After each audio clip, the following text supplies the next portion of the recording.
се чуем и помилуй. Господи, помилуй, Господи, помилуй, Господи, помилуй. Още се молим за нашия български народ, за неговата сила, победа, пребъдване, мир, здраве, спасение. И нашия Господ Бог особено съдейства и помага във всичко. Господи, помилуй. Още се молим за високопресвещените наши нашите братя, свещеници, всички монаси, всички вярни монаси и за цялото християнско братство. Ще се молим за пристъпването на нашия воинство, ще се молим за милост, живота, мир, здраве, спасение, посещение, прощаване и освобождаване от греховете на Божиите раби, които честват този празник и на Божиите раби.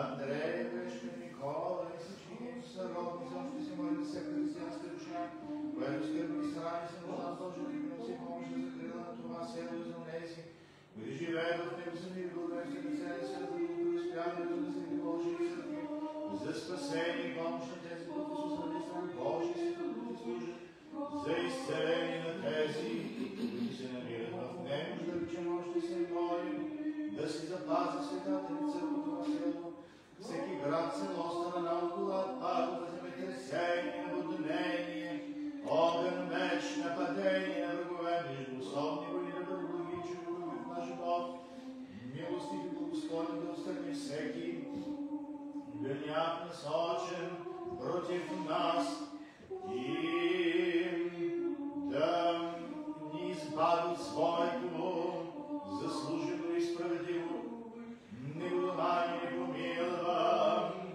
Още се молим, Господи, да чуем молението на нас, грешните ни помилва.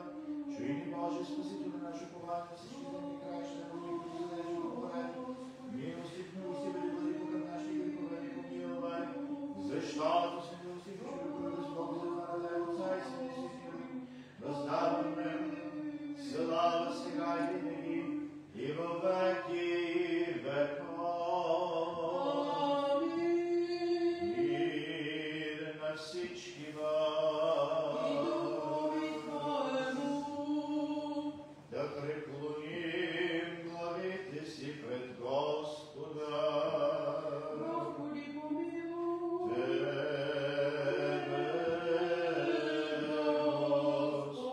Господи. Великому милостиви Господи, Исусе Христе Боже наш, помолите на всеки чиста бъдещата наша Богородица Господева Мария, със силата на чиста и животворяща ръка за сълна чиста да чистите Господ небесници, и помолите на чиста и славна пророк, предтече кръстители Йоанн, святители славни Симеон, апостол, святители славни доброповедни мъченици, на преподобни богоносни наши отци, на светите наши отци, велики вселенски учители, Василий и Григорий, благословена за Русия, на светите наши отци, Николай, епископ Велики чудотворец, на светите наши отци, славно-български просветители, Кирил и Методий, на техните всички ученици, Климент и Немокритски чудотворци, Сава, Разни Геларий, на светия Благоверен цар, връщника на преподобни наши отец, Иван Послужителски чудотворец, на светите наши отци, Иларион, епископ Марийски, Тим Патриарх Търновски, Софроний, епископ Врачански, на преподобните наши отци Гаврил Лесник, Юхим Судовски, Прокопчински, Фиросий Търновски, Песителен Дарски, на светите славни доброповедни мъченици, Георгий Водоносителите мироточиви, Георгий, Николай Софийски, на светите безсребреници и чудотворци, Козма и Дамян, светите праведници Йоакима и Анна, както и на несчастни светим, апостол Антелий Първозначето памет днеска извършване, дай ни и на всички свои свети да бъде благоприятна нашата молитва, дай ни прошка на прегрешенията, покрий ни с Твоята закрила, прогони от нас всеки враг и противник, умери нашия живот, Господи, помили нас и Твоя смъртно спаси нашите души, защото си брат и човеколюбен.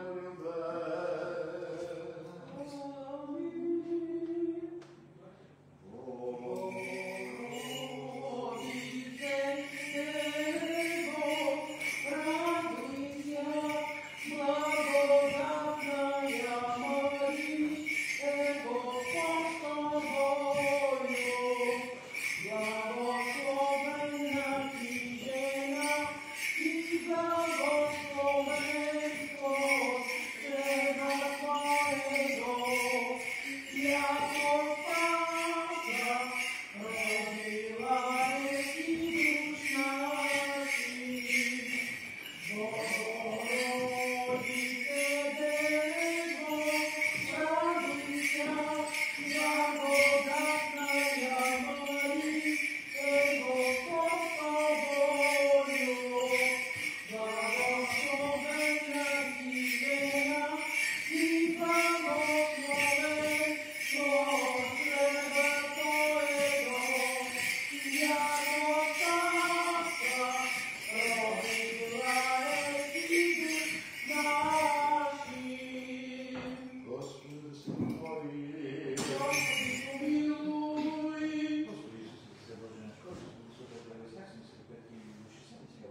Седмицата, нали, виното ги освети за това, това е така. Защото ти си, който го слагаш и свещава всичко, се Боже наш. И затова на Тебе, Отца и Сина и Святия Дух, въздаваме слава, сега и винаги и на веки веков. Амин. Богати огнища,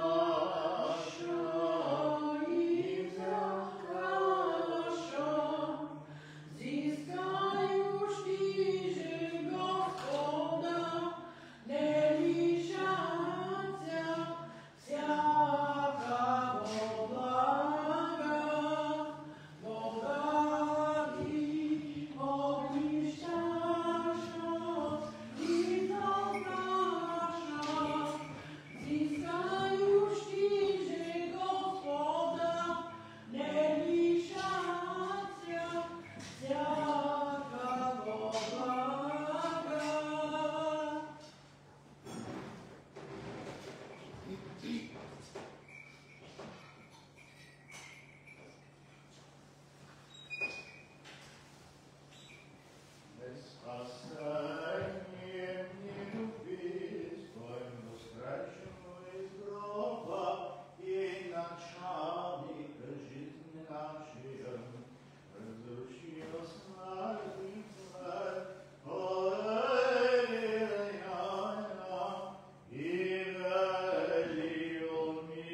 на най-потенцията осъждана смърт, понеже зрелище на света, на ангели и човеци. Вие сте безумни заради Христа, а вие сте мъдри в Христа. Вие сте немощни, а вие силни, вие сте слаби, а вие безчестни. Дори Господа час гласуваме и жадуваме, и Божи и ни бият по лице, и се считаме, и се трудим, работим си сърцето си. Благословени, благославени, болни таки, урими, молим се, само си се света, и за всички за сега, не да ни покренят, и за това, а да ви получавам, като мои възградичи да, защото ако имате и десетки хиляди наставници в Христа, много бащи нямате, понеже аз ви родих Исуса Христа, чрез Евангелието. Впрочем, моля ви, бъдете ми поддържатели, както съм аз на Христа. Която чете. Алилуя, алилуя, алилуя. И страх Божий слушаме, светото Евангелие, мир на всички вас. Боги Твоему. Ще се чете от Евангелие според Святого апостола и евангелиста Лука. Слава Тебе, Господи, слава Тебе. В онова време някой си човек се приближи до Исуса и, изкушавайки го, попита: Учителю благи, какво да сторя, за да наследя живот вечен?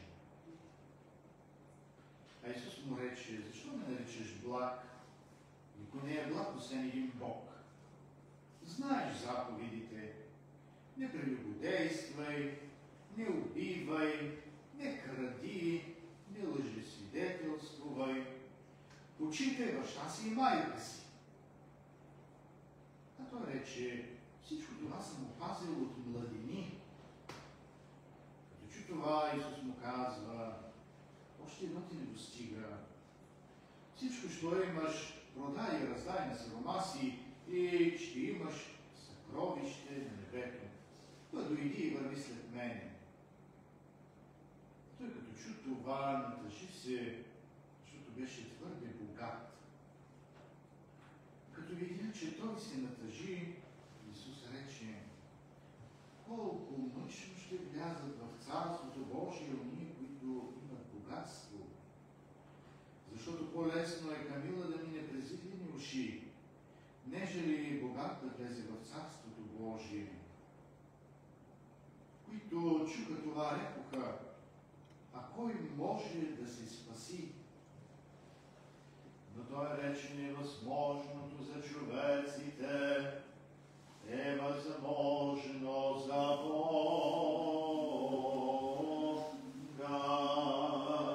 Слава Тебе, Господи, слава Тебе. Речем всички от цялата си душа и целият си разум, да речем: Господи, помилуй.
сестри и си, братя, молете Бога за мене грешника. Боже,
Високопреосвященнейшего митрополита нашего Николая, священнический, монашеский, дьяконский чин да поменет Господь Бог во царстве своем всегда и присно, и во веки веков. Аминь. Всякий век почивший, благочестивый, православный, царя Българский да поменет Господь Бог во царстве своем всегда и присно, во веки веков. Аминь. Блаженно почившего освободителя нашего императора Александра Николаевича и всего нападчик на поле брани, за веру и разложение Отечества нашего, да поменяет Господь Бог во царстве своем всегда и присно и во веки веков. Аминь. Блаженно почивших екзархов наших, Антона, Йосифа, Стефана, блаженно почивших патриархов българских Кирила, Максима и Офита, да поменяет Господь Бог во царстве своем всегда и присно и во веки веков. Аминь. Титулу, приложников, благоукрасителей, свята у храма сего предстоятелей, настоятелей, всех поющих и труждающихся в нем, вас и всех благочестивых и православных християн, да поменяет Господь Бог во царстве своем, всегда и присно, и во веки веков.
винаги в веки веков. Амин. Мир на всички вас. И духови твоему. Да възлюбим един други, отложим мисли да изповядаме. Отца и Сина и Святому Духу, Троице едино, слушную и неразделную.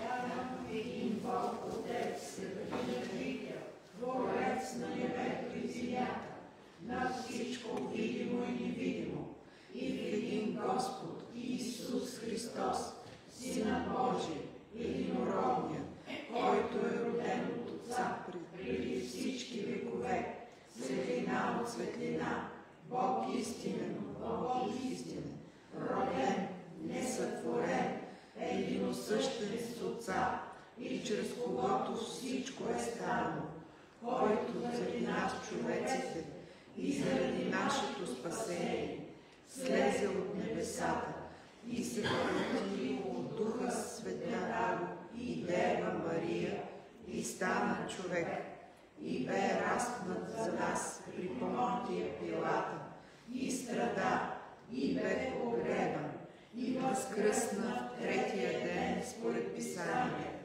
и съвнесе на небесата и седи отдясно на Отца и пак ще дойде със слава да съди живи и мъртви, и царството му не ще има край.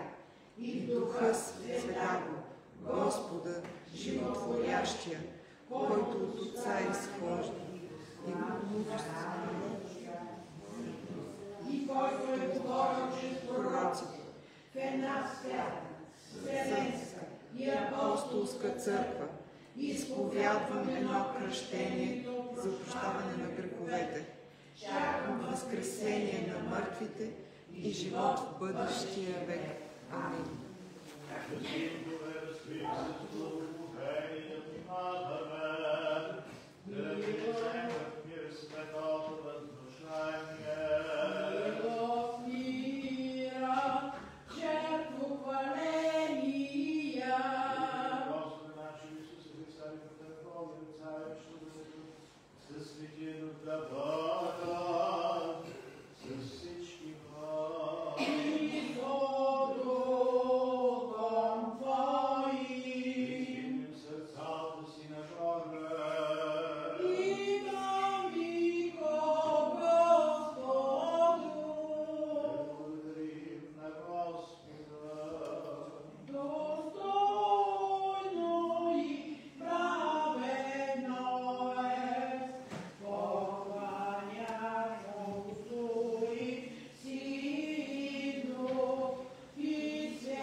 Слово за 13-та неделя след неделя подир за движение и паметта на светия апостол Андрей Първозванник. Братя и сестри, днешният ден съчетава две велики духовни теми. 13-та неделя сред неделя подир въздвижение и паметта на светия апостол Андрей Първозванник. Първият повикан ученик на Христос. Това е благословена среща между евангелското слово и примерът на човек, който пръв откликва на гласа на Господа и тръгва след него. Днешното писание разказва за богатия мъж, който пита: Учителю благий, що да сторя, за да наследя живот вечен? На пръв поглед това е благ човек, възпитан, почтен, спазваш Божиите заповеди. Но Христос прониква отвъд думите и му разкрива истината за него самия. Господ не го пита колко знае и доколко е свободен, а казва: ето, едно ми ти достига, иди, раздай иманието си на сиромаси и дойди да върви след него. Тук се разкрива цялата драма на човешката душа. Младежът не е лош, той просто е вързан. Вързан за верното, за това, което смята за сигурност. Свети Теофан Затворник казва: Господ ни отнема богатството, а изцелява сърцето на привързаността. Истинският проблем не е в имането, а в това, че той е станал господар на човека. Когато Христос му казва: върви след мене, това не е заповед за наказание, а покана за свобода, за живот, за истинска радост. Но младежът се отива натъжен, защото се оказва, че не той притежава богатството, а то, богатството, притежава него. Свети Йоан Златоуст казва: не богатството е зло, но робството към него. Защото има богати, които са свободни и бедни, които са затворници в желанието си и притежанието. Ето защо Исус учи: трудно ще влезат богатите в небесното царство. Не защото е богат, а защото е прикован към нещо по-малко от Бога. Братя и сестри, днешната притча ни поставя пред въпроса: какво дължи нашето сърце, за какво сме се привързали така, че да ни е трудно да тръгнем след Христос. Понякога не са пари, понякога е гордост, навик, удобство, страх, самолюбие. Както казва свети Исак Сирин: там, където е твоето внимание, там е и твоето съкровище. И точно в тази неделя църквата ни посочва примера на светия апостол Андрей Първозванник. Каква разлика между богатия младеж и Андрей. Когато Андрей чува гласа на Йоан Кръстителя, той оставя всичко и последва Христос, без да пита, без да се колебае, без да бърза, да се върне да прави нещо. Свети Андрей бил духовно свободен, чист, прост, искрен. И затова Господ приел. И затова той довел при Христос и брата си апостол Петър. Свети Йоан Дамаскин пише: любещия Бога не облага, защото любовта не търпи утре, а иска всичко сега. Нека днес се запитаме: на кого приличаме повече?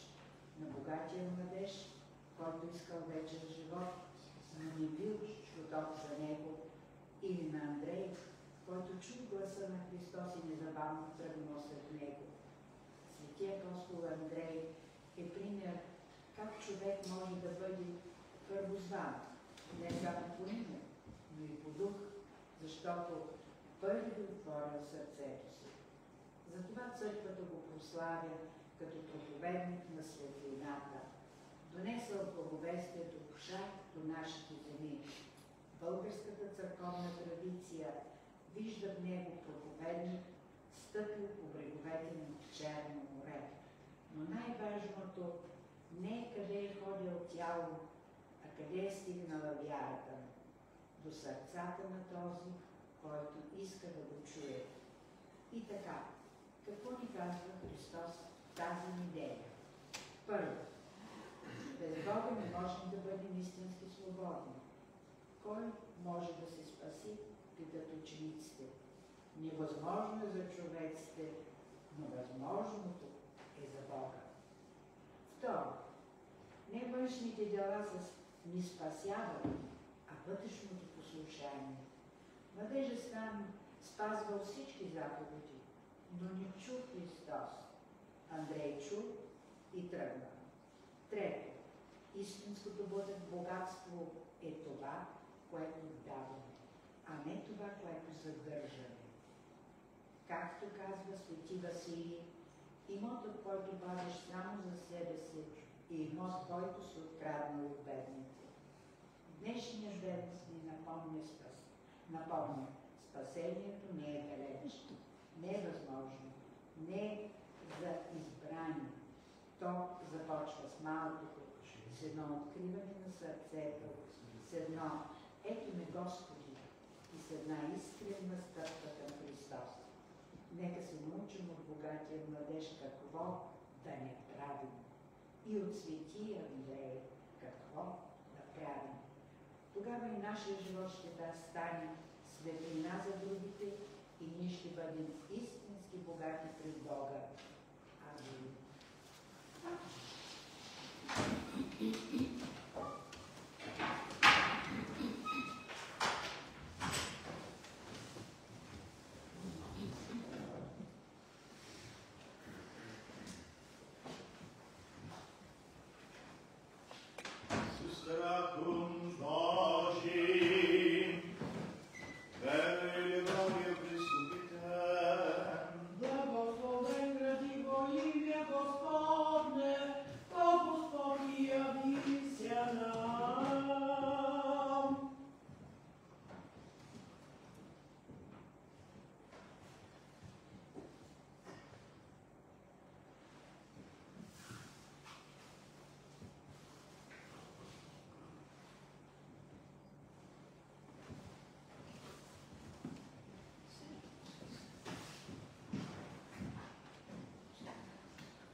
Спаси, Боже, Твоя и благослови достояние Твое. И Духом Святым с приятным Духа Небесного, обратом умеру истину и неразделную Троице, поклонявши се славу наших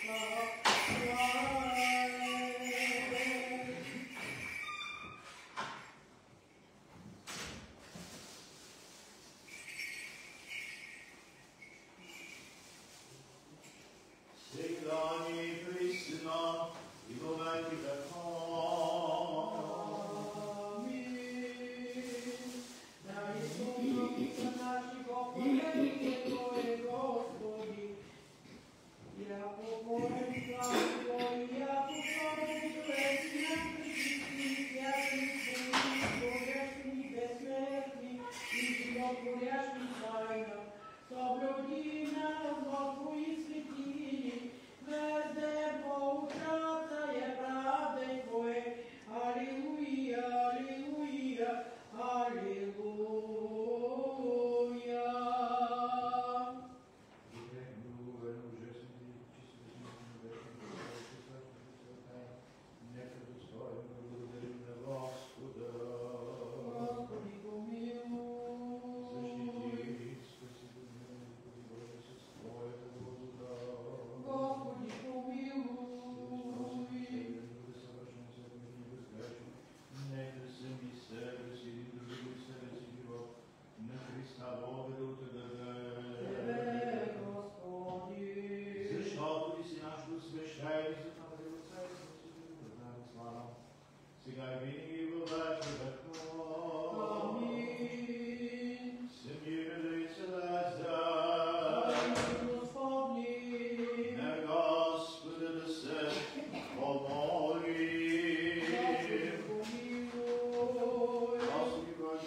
Святи апостол Андрей Първозваннича, да паметнеска извършваме на всички свои сили да ни помилва и спаси, защото е благ и човеколюбен.